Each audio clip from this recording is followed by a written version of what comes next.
আপনি কি জানেন কাঠের থালা, কাঠের বাটি, কাঠের মুসলমানদের ঐতিহ্য ও আদর্শ?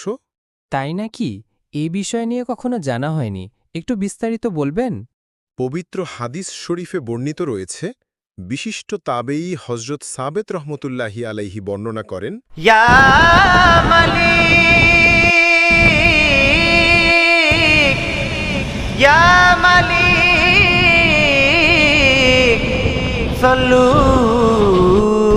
আলাইকুম ইয়া মালিক ইয়া মামদু কিবলা মোদের কিবলা ইয়া মামদু কিবলা মোদের কিবলা ইয়া মামদু কিবলা মোদের কিবলা